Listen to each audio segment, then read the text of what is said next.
Shalom Bapak Ibu Saudara.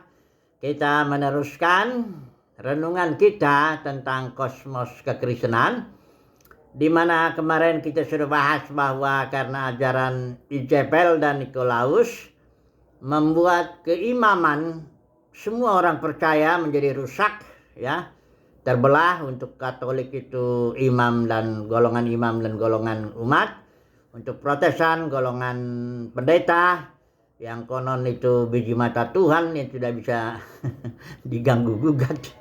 Kemudian golongan jemaat, ya. Nah, hari ini kita akan belajar bahwa kerusakan keimaman orang percaya itu bukan perkara yang sederhana, ya. Kerusakan keimaman orang percaya akan menyebabkan umat Tuhan tidak menerima warisan mereka. Nah, jadi harus tahu dulu warisan umat Tuhan itu warisan gereja apa. Dalam kosmos kekristenan kan warisan gereja itu diangkut ke surga, nun jauh di sana, nyanyi-nyanyi aja kerjanya di sana, nggak karu-karuan. Nggak ada kerjanya, jadi bayi-bayi rohani pun, siapapun asal lahir baru aja masuk ke sana. Itu dongeng gitu, nanti kita lihat itu. Makanya baik-baik dulu kita lihat. Contohnya kita ambil aja lah contoh Israel. Karena Israel itu simbol daripada gereja Tuhan. Maka apa yang terjadi dalam Israel itu juga akan terjadi dalam gereja, ya. Tidak kebetulan itu semua peristiwa dalam kitab-kitab perjanjian lama. Karena itu merupakan simbol nubuat dan bayangan apa yang akan terjadi nanti. Nah, mari kita melihat kasus di mana anak lembu emas, ya. Kita nggak usah baca semua, itu ada di dalam Keluaran 32-33. Di mana Israel menyembah berhala, ya, karena dia lihat Musa lambat turun dari Gunung Sinai. Akhirnya dia itu baru itu datang hukum Taurat itu. Sudah penyembahan berhala, dia, ya, setelah itu bikin anak lembu emas. Musa turun marah, dia pecahkan itu dua loh batu itu, dan Musa bilang ini, mari kita baca ya, pasal 32 ayat yang ke-26.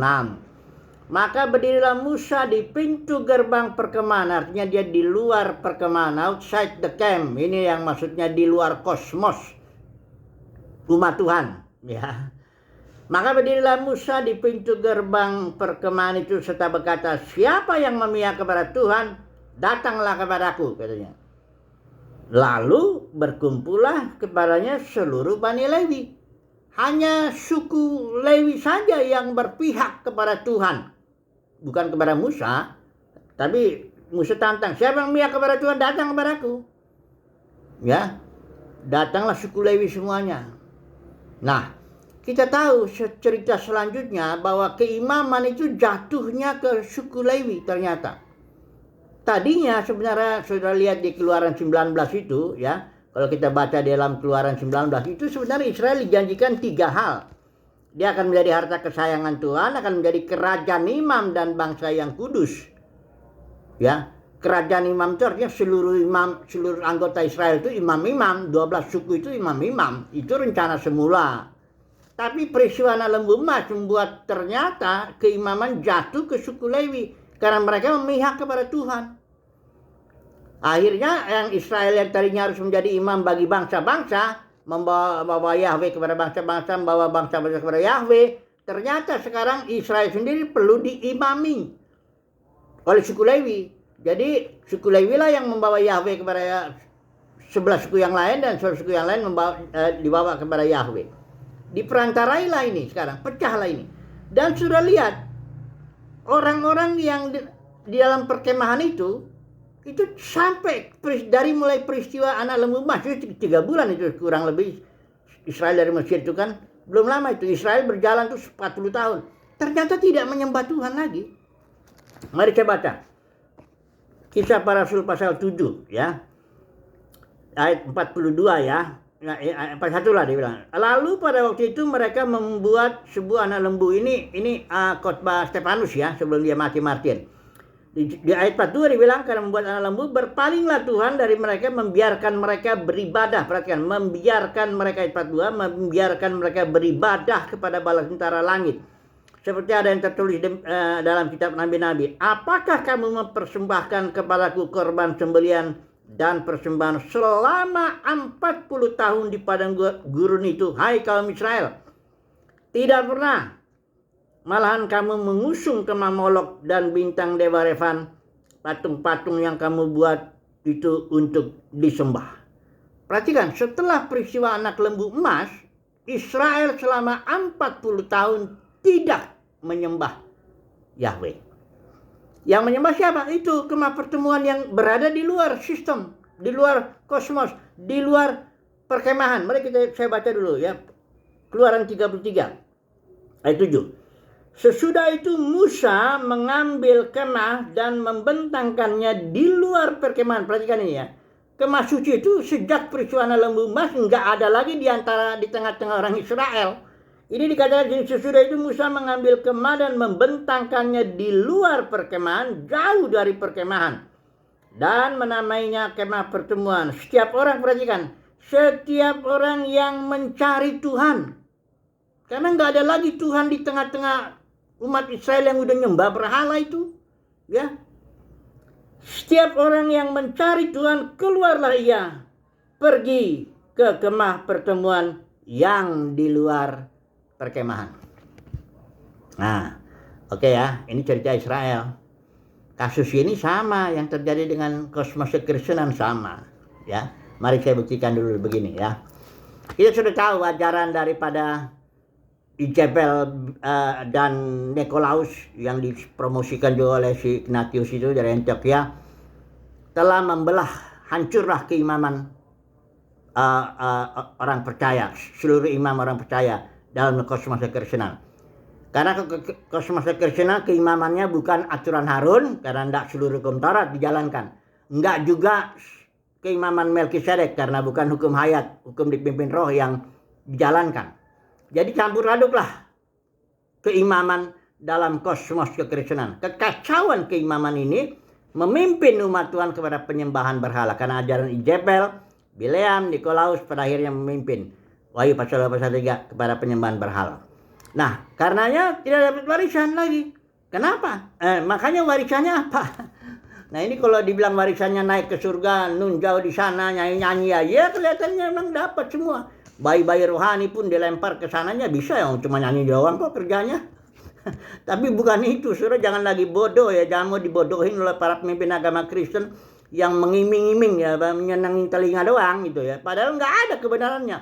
Saudara lihat ya, saya mengambil warisan itu, warisan gereja itu ada beberapa ayat ya. Untuk renungan singkat ini saya ambil aja dulu. Efesus 1 ayat 14 ya. Roh Kudus yang diterima oleh gereja, perhatikan itu hanya merupakan Arabon, istilah Yunani sebagian. Ayat saya baca ya, ILT, yang merupakan jaminan, ini ayat 13 ya.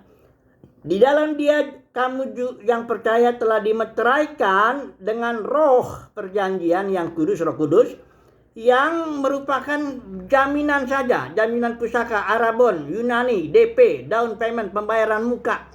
Jadi pencurahan Roh Kudus di Pantekosta dan seluruh zaman gereja itu hanya pencurahan Roh Kudus sebagian. Beda dengan pencurahan Roh Kudus yang diterima oleh Yesus yang merupakan roh yang tak terbatas. Injil Yohanes katakan begitu. Nah, jadi kapan pencurahan Roh Kudus yang full itu? Nanti ketika kedatangan Tuhan, itulah pencurahan Roh Kudus akhir zaman. Pada kedatangan Tuhan Yesus yang biasa disebut 2 kali. Tapi pencurahan Roh Kudus itu bukan untuk orang yang supaya bertobat, penginjilan, bukan. Itu penuaian. Penuaian itu artinya yang sudah matang. Orang Kristen yang sudah matang sepanjang zaman gereja, itulah yang mengalami pencurahan Roh Kudus sepenuhnya.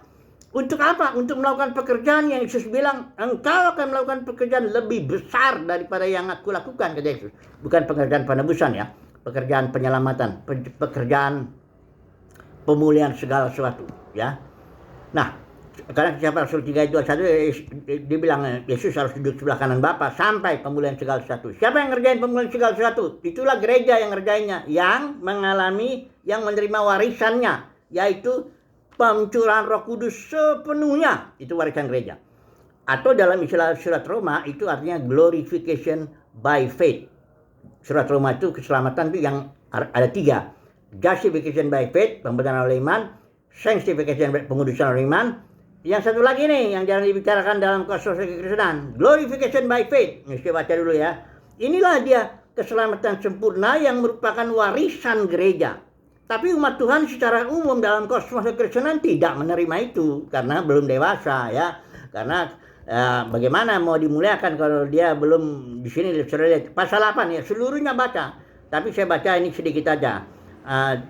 Tugas bagi orang yang menerima warisan itu, gereja pemenang lah ya, saya bilang begitu ya.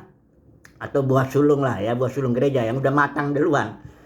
Ayat 19 saya baca. Sebab kerinduan yang dalam dari makhluk ciptaan menanti dengan sangat penyingkapan anak-anak Elohim. Ini dia, anak-anak Elohim ini putra-putra inilah dia umat pemenang ya, gereja pemenang yang menerima warisan nanti di akhir zaman. Karena makhluk ciptaan telah ditundukkan kepada sia-siaan, bukan karena kehendak sendiri, tapi karena dia yang telah menundukkannya atas dasar pengharapan bahwa makhluk ciptaan itu sendiri juga akan dimerdekakan dari perbudakan kebinasan kepada kemerdekaan kemuliaan anak-anak Elohim. Inilah anak-anak Elohim di akhir zaman akan dimuliakan dalam arti diberikan tubuh kemuliaan, tubuh yang sama dengan yang dimiliki oleh Yesus saat ini. Tubuh kemuliaan inilah penebusan tubuh. Jadi inilah keselamatan sempurna ketika umat pilihan Tuhan. Enggak semua ya orang Kristen ya, karena ini yang sudah matang dulu ya. Buah sulung kalau dalam Yakobus 1 ayat 8 ini coba kita baca terakhir ya, satu ayat ya sebelum kita tutup ya. Yakobus 1 ayat yang ke-18, yang telah menentukan agar kita menjadi suatu buah sulung dari ciptaan. Buah sulung itu artinya orang matang duluan. Inilah yang akan ditampilkan di akhir zaman. Itu ditentukan, dipilih. Jadi dalam dunia kekristenan, kosmos itu kekristenan, dalam kekristenan ada banyak yang dipanggil, sedikit nanti yang dipilih. Dan yang dimuliakan itu dia yang dipilih, dipanggil, dipilih dan setia. Itu di dalam Wahyu pasal 17 sudah dibilang itu, para pemenang dipanggil, dipilih, setia. Bukan hanya dipanggil lahir baru aja, enggak. Nah, simpulannya jadi bagaimana nih?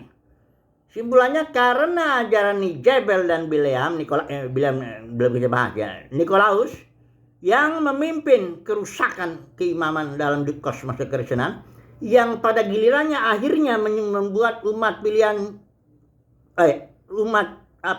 orang Kristen dalam kosmos kekristenan tidak menerima warisan seperti orang Israel. Yang terima warisan Israel itu kan, kalau warisan Israel itu kan tanah perjanjian ya. Yang terima itu cuma Joshua dan Kaleb serta keluarganya itu. 2 keluarga lah. Yang lain karena menyembah berhala selama 40 tahun tidak menerima itu, ya. Begitu juga sekarang gereja. Yang menerima itu hanya sedikit, ya. Joshua dan Kaleb. Itu yang akan menerima warisan, yaitu penebusan tubuh untuk membebaskan ciptaan. Bukan mau nyanyi-nyanyi di surga sana, ya. Terserah kalau makanya saudara, aduh kasihan sekali emang ini. Tapi oke lah. Semuanya kan kasih karunia. Kalau Tuhan sudah pilih kita menjadi buah sulung, puji Tuhan lah, ya. Sabarlah saudara, setialah ya. Dan rindukan kedatangan Tuhan, menegakkan kerajaannya di muka bumi. Kita akan menerima warisan kita untuk membebaskan ciptaan, ya. Haleluya, amin.